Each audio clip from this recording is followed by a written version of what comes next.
I rushed down the long spiral stairway. I ain't claiming what I did was smart. It certainly was not that. There wasn't any thinking involved, to be honest. I'd lost everyone I'd cared about, and I had reason to believe my mom was next. She was the last person I had to hold on to, the last person I had to live for. So at that moment, I figured I'd either save her or I'd die. The way I saw it, those were the only two options. Liza and Walla were scrambling after me, trying to convince me to turn around. I told them to head back up, and I'd do it on my own. They, of course, did not listen. I suppose they thought I was running towards my death, but what we found once we reached the bottom was entirely unexpected. It was empty. The cages that had previously held hundreds of prisoners were now completely vacant. The cage doors hung open, chains laid spread across the dirt. "Where is everybody?" I said primarily to myself. "Mason, this isn't good. We need to go back up," said Liza. I ignored her and headed towards the back of the cave. They reluctantly followed. At the end, I came upon the opening of the Wendigo's lair. I could once again sense the evil waiting beyond the jagged tunnel. I stepped inside. It was dark. The chandelier above wasn't lit. I couldn't see my hand in front of my face. I carefully crept forward. Then I bumped into something. A person. I took a step back, and the chandelier suddenly lit up overhead. I could now see under the dim light that the room was packed. Every single prisoner was standing in there with me, and they were all facing my direction. "Welcome back, Mason," they all said simultaneously, reverberating throughout the cavern like a cathedral. The candles along the cavern wall were sparking to life and pulsating with each word, and then falling back into darkness when they were silent. "Thank you for bringing us your grandmother," they said, the lights once again pulsating. I turned around to see Liza and Wally standing at my back. Wally was white-knuckle gripping his tomahawk. I returned my attention to the crowd. "Where's my mom?" "You are too late." The room returned to near darkness, the chandelier providing only minimal light. My heart sank. "What do you mean? Where is she?" From the middle of the crowd, I watched a large, dark figure rise. The Wendigo stood at her full height. I could barely make out the two human legs dripping with blood dangling from the beast's mouth. The Wendigo bit down, severing the legs, and then gave a large, bone-chilling grin as she swallowed the remainder of the body. I yelled, something primal and reactionary, a sound deep in me that only the most significant emotional anguish could bring out. And the Wendigo yelled back. The flames from the candles surged to a blinding brightness as the Wendigo's singular roar shook the cavern walls. I tried to maintain my balance as the ground vibrated. Then she stopped and calmly said through the chorus of voices I'd heard the first time I'd been in the cavern, "Bring them to me." The entire crowd charged us at once. We turned and ran. We squeezed through the narrow tunnel, scuffing against the rocky walls as we spilled out into the main cavern. The crowd of possessed prisoners were pouring out of the same tunnel, climbing across one another. Men, women, and children. They all seemed physically equal despite their differences. Walla and I tried to pull Liza along, but she was slower than us. I looked back at the charging horde. They were nearly on us. I said a quiet apology, and then braced for impact. But nothing happened. I opened my eyes. We were surrounded. The crowd watched us with hunger still present in their eyes. They wanted to attack us, but for some reason they couldn't. The three of us slowly stood to our feet, baffled by what we were seeing. "What the hell is this?" asked Wally.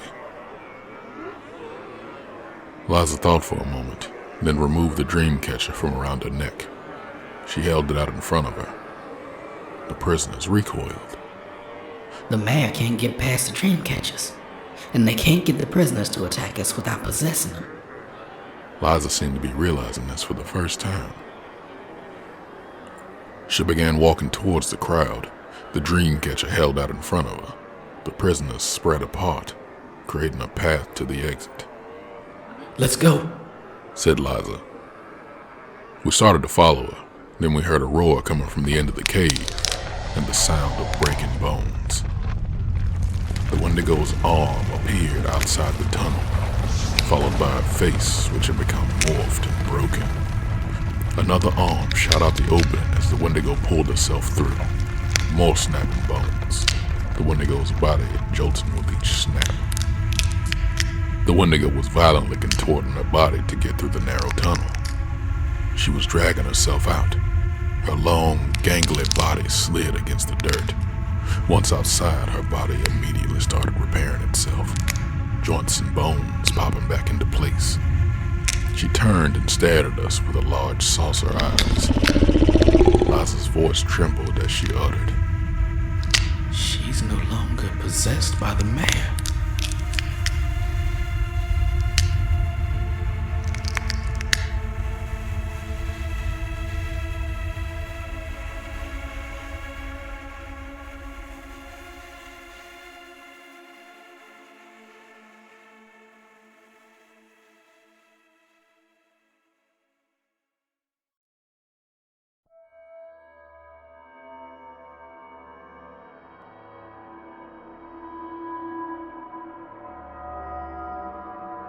It's been over a week since I first stepped foot in that cave. I ain't the same man I was before I went in. Sometimes I just sit for hours looking at nothing, thinking about nothing, like my mind is afraid of what's behind the curtain. I can't say I've relaxed since then, but I ain't had any nightmares. Before all this happened, I would have expected an experience like this would plague a man with terrible visions each night. Something that would wake him up out of bed, drenched in sweat and his heart pounding. Don't get me wrong, there are certainly nights I don't get any rest, more than not. But as I've come to learn it, there ain't any nightmares without the mayor. It's how you know they're near, and that goes for everyone, not just the folks on the mountain. The Wendigo plays a different role. The Wendigo corrupts the human soul. You find yourself in a place where some of the worst sins you can imagine run rampant, and there's a good chance a Wendigo is nearby. You might smell the decay or feel the evil in the air. The mayor and the Wendigo, a match made in hell. See, the mayor don't typically go beyond nightmares. They make your soul tremble. And yeah, sometimes it's too much for a person's heart to handle, but they ain't possessing someone that ain't already deeply corrupted, which is what the Wendigo did to them prisoners. The Wendigo opens the door for the mayor to enter. Run, Liza said quietly, as if it slipped out of her mouth. The Wendigo was moving towards us, her body twisting and jumping every which way as it popped and cracked back into place. We took off for the stairs, our dream catchers held out in front of us. The prisoners stood wild-eyed and jittery like a horde of zombies unable to move. Our feet hit the stone steps and we hung our dream catchers back around our necks. We were taking 2 to 3 steps at a time, trying to get to the top as quickly as possible. Liza's age was a factor, slowing her down quite a bit. Wally ditched his rifle and had to get her onto his back. He's strong and quick, and he could manage to carry her better than I'm sure I could. The prisoners were pursuing us, but they couldn't get close enough to do any harm while we had the dream catchers on us. But the roar of that Wendigo was growing closer, and she certainly could harm us. Something was hitting the walls heavily, shaking the stairway carved from the mountain itself. I turned to look real quick, and there she was. She was twisting and contorting around the bend, bones breaking and snapping back into place.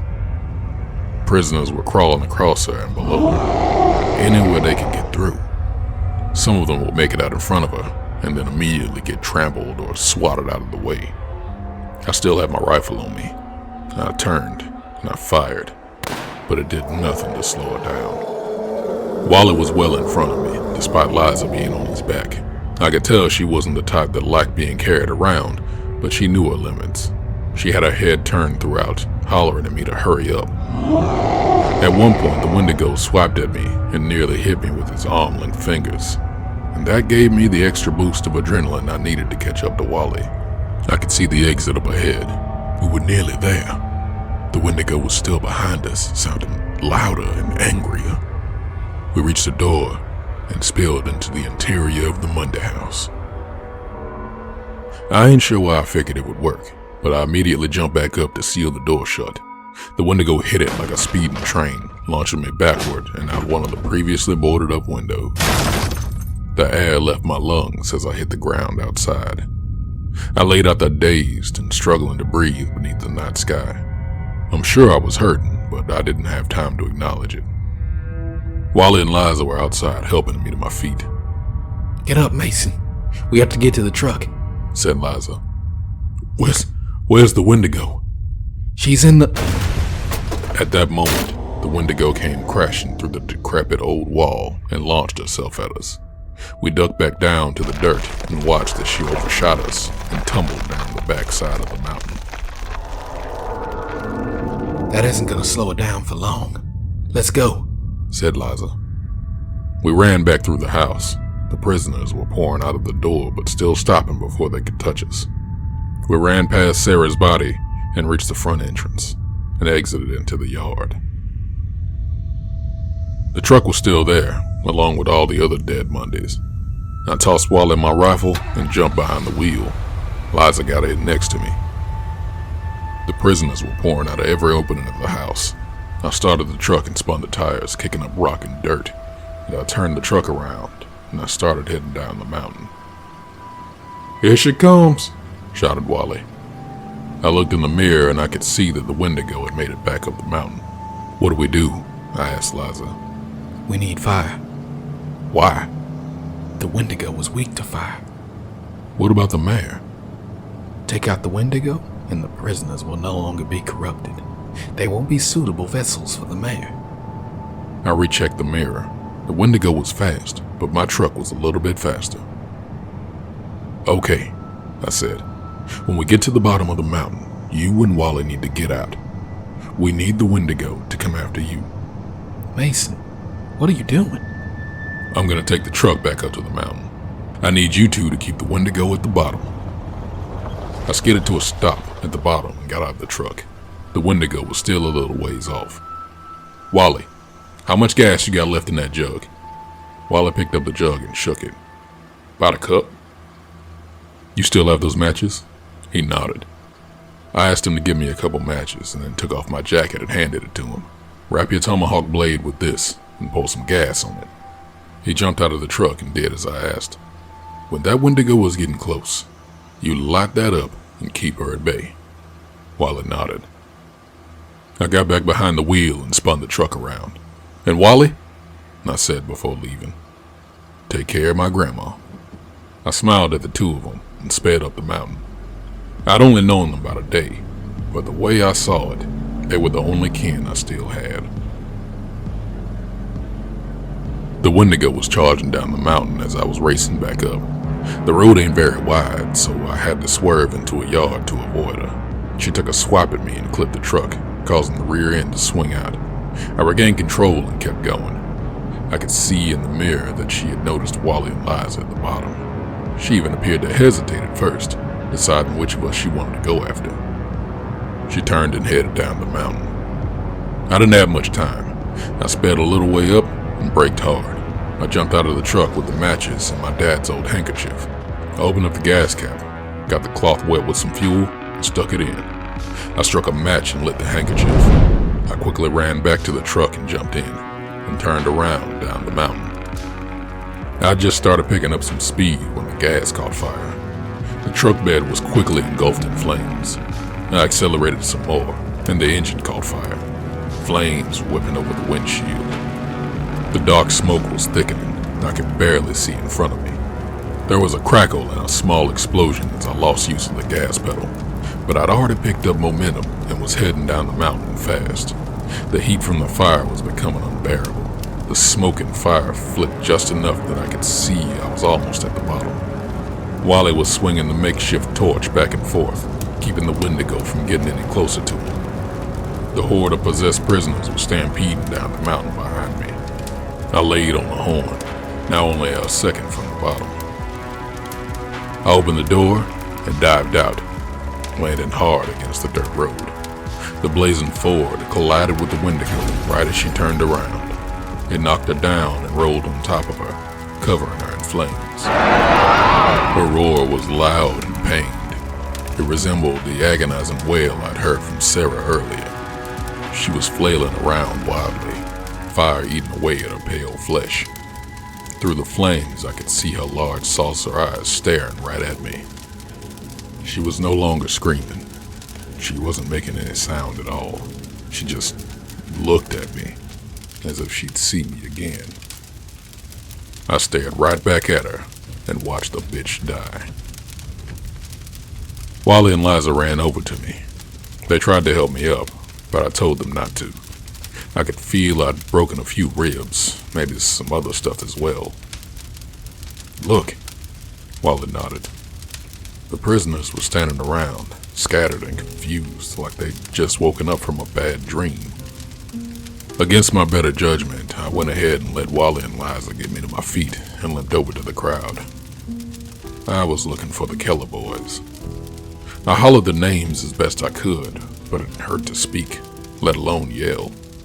I was looking at the hundreds of gaunt, dirty faces, grown men and women that had been inside the mountain since they were children. And then there were the ones who were still children, who had witnessed the worst horrors imaginable. I felt a hand on my shoulder and turned to look. It was my mom. I couldn't believe it. I grabbed her and hugged her tight. I couldn't speak. I thought I'd lost her, and there she was. She'd never even been touched by the Wendigo. And at our sides stood the Keller boys. I guess the mountain is healed from its sickness now, but the scars remain. The folks that live out there did some awful things that they will have to live with. It ain't worth pretending anymore. So we left. Liza showed me a spot on her property where we could bury my dad. It's a nice spot beneath a maple tree. He'd like it. Mom and the Keller boys are with us at Liza's house. The boys don't yet understand that their parents willingly gave them up, and we don't have the heart to tell them. For now, they'll stay with us until we can get things sorted out. They ain't going back to them rotten parents of theirs, though. Mom says she's had enough of the mountains and has decided she wants to live somewhere flat, like Florida. I can't say I blame her. I told her most parents eventually end up in Florida anyways. Me, though, I think I'll stay here. I was sitting on the front porch watching the sun go down, and Liza came out and joined me. So you decided to stay? She said. For now. Well, I'm happy to hear that. I smiled. Good. You know, Mason. Liza leaned towards me. If you're gonna stay, Wally and I were thinking you could help us. With what? Liza leaned back in her chair again. There's still others out there. I know. Wendigo in just about every mountain, and Mare waiting to join them. Yeah, but the Wendigo ain't the only evil out there opening doors for the Mare. I nodded. And what should we do? Liza looked over at me and smirked. Close the doors.